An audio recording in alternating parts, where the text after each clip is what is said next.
Hello, doctor. This is Group 4's presentation. My name is Sheng Wenduo, and the two economists we are going to introduce is David Ricardo and Alfred Marshall.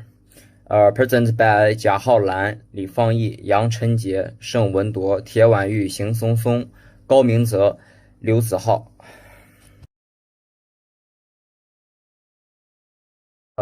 So let me introduce David Ricardo first.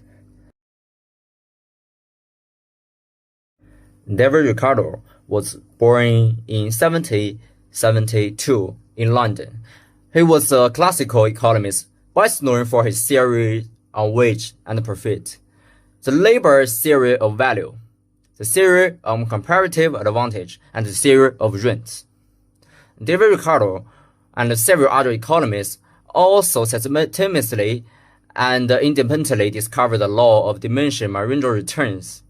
Its most well-known work is Principles of Political Economy and Taxation. David Ricardo's idea has a tremendous influence on later developments in economics.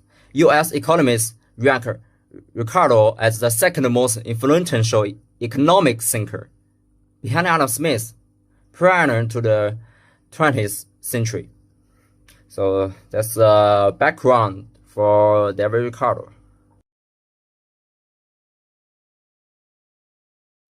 Ricardo's publications included his initial economic research focused entirely on the issue of money. His first article was The Price of Gold.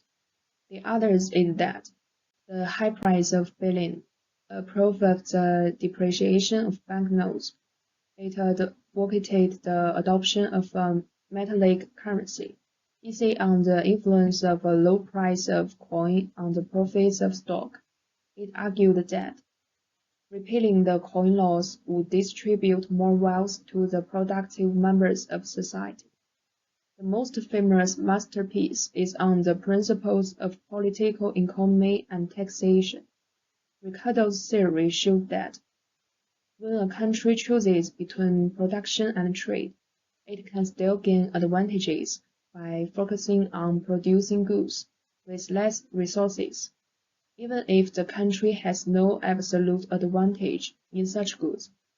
This enables countries with absolute advantages or no absolute advantages in a variety of commodities to still benefit from international trade.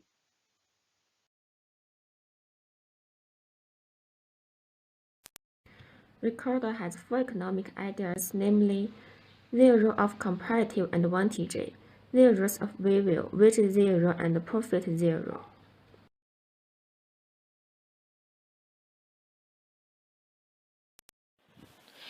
In his analysis of the zero of comparative advantage, Ricardo gave labor an important place, beginning with his principles of political, economic, and taxation by studying that the value of a good or the quality of any other goods exchanged for it depends on the relative amounts of labor required to produce it.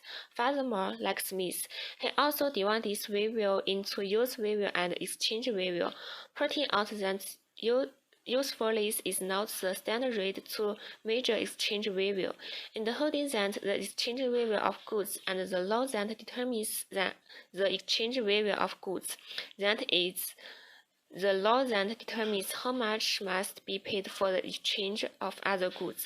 It all depends on the relative amounts of labor spent on those goods. And the hand of Ricardo's theory of value was the following statement: the value of goods depends on the relative amount of labor required to produce it. According to this theory, he holds that the value of labor is determined by the means usually necessary in a given society to sustain workers and continue the offspring, while profits are determined by wages.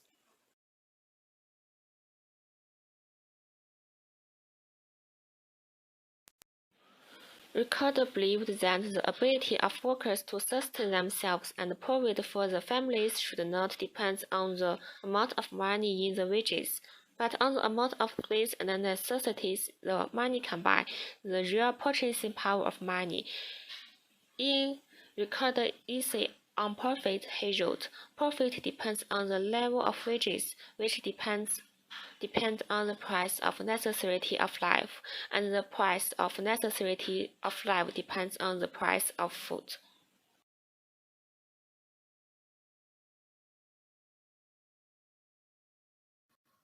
Hi, doctor and everyone. My name is Minzagal, and now I'll introduce you more information about David Ricardo, something about his stock investment and the theoretical contradiction.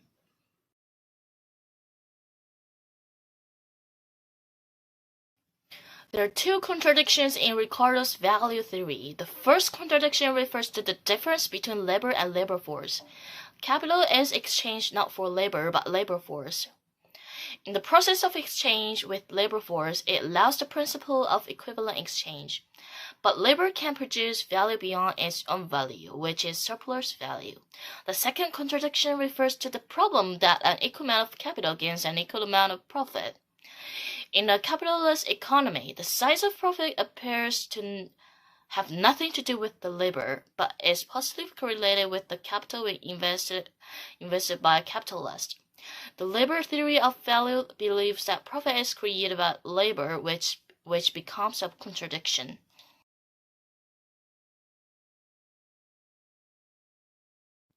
David Ricardo is really good at investment. When he was 21, he broke up with his family over love and faith and left home with 800 pounds. However, he became a millionaire at the age of 26 with his past investment experience and accumulation. Ricardo's investment rules have a comprehensive basis in psychology, economics, and investment principles. The first is to establish a good investment mentality. Ricardo did not go well when he just entered the market. His father taught him that if he wants to invest money, he needs to adjust his mentality first. The second is to value the time. He said that labor was a commodity and had value in itself, and the value of labor was wages. The third is to emphasize capital accumulation. Investment requires investors to save their own consumption and capital accumulation. Without a certain amount of capital accumulation, large-scale wealth growth is difficult to achieve. Finally, take advantages of trend following. Be a sharp judge of price trends. Sell as soon as they start to fall, and hold as soon as they rise until they reach their peak and fall back. Thank you for watching our presentation on David Ricardo. And let's welcome to have our other group members to introduce you to Alfred Marshall. Let's talk about the second economics we choose, Alfred Marshall. So let's start with his background. Alfred Marshall, the 26th of July 1842 to the 13th of July 1924. He was born in London and he was one of the most influential economics of his time. His book, Principles of Economics, was the dominant economic textbook in England for many years. It brings the ideas of supply and demand, marginal utility, and the cost of production into a coherent whole. He is known as one of the founders of neoclassical economics. Although Marshall took economics to a more mathematically rigorous level, he did not want mathematics to overshadow economics and thus make economics relevant to the layman.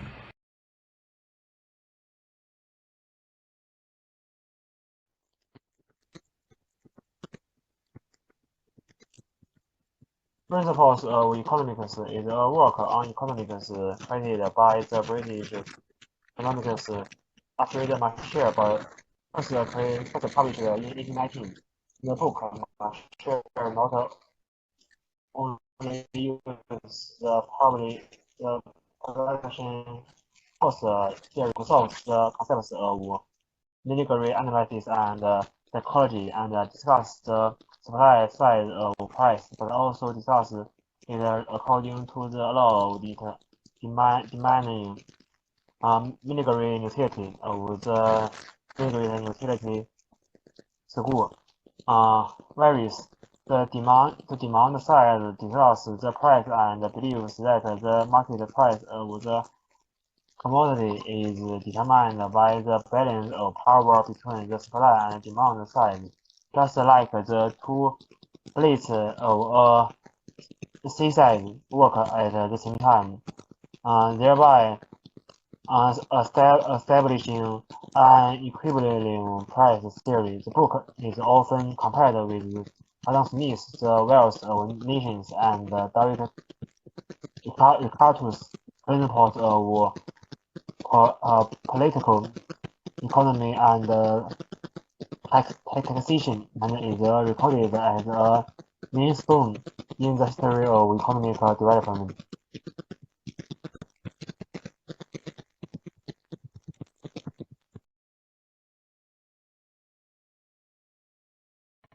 Let's talk about economist Marshall's idea.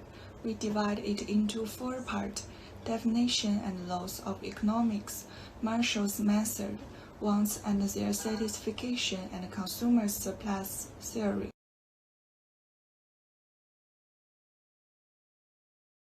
First, definition and laws of economics. According to Marshall, economics is a study of human beings and not of beasts or animals or plants. It deals with the economic aspect of man and not social or political or regular aspect of his life. It explains their ordinary business of life, which consists of earning and spending money for the satisfaction of their necessities of life like food, clothing, and shelters. Marshall method. As far as the method of study is concerned, Marshall considered both induction and deduction as useful for economics. Induction and deduction are both needed for scientific thought, as the left and right foot are both needed for walking and their satisfaction. He has given primary importance to man and secondary importance of wealth. Finally, consumer surplus theory. According to him, the excess of price which he would be willing to pay rather than go without the thing over that which he actually does pay is an economic measure of this surplus satisfaction. It may be called consumer surplus.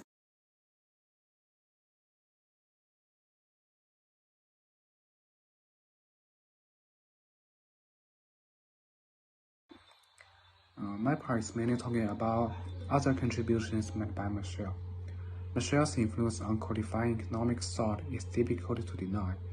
He popularized the use of supply and demand functions as tools of price determination. And Marshall also introduced the concept of timing the determination of price through his proposed different market periods. The first one is market period, which means goods produced for sale on the market are in fixed supply. For example, in a fish market, prices quickly adjust to clear market. The second one is short market, which means industrial capacity is taken as given. This is the time period in which the supply can be increased through additional labor and raw materials, but not capital improvements in order to maximum profits. The third one is long period. It's the time when capital appliances such as factories and machines may be increased. Profit maximizing equilibrium determines both industrial capacity and the level of which it is operated.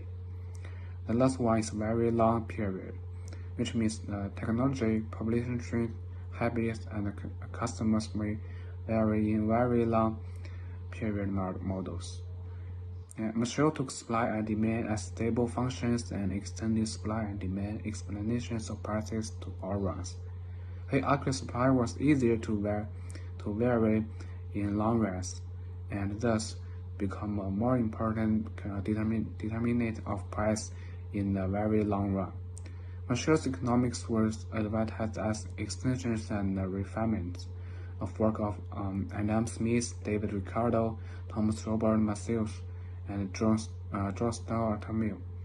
But he extended economics away from its classical focus on the market economy, and instead popularized it as a study of human behavior. He downplayed the contributions of certain other economists to his work, such as Leon Vargas and Wilfredo Pareto, and only gradually acknowledged in the influence of William Stanley Jevons.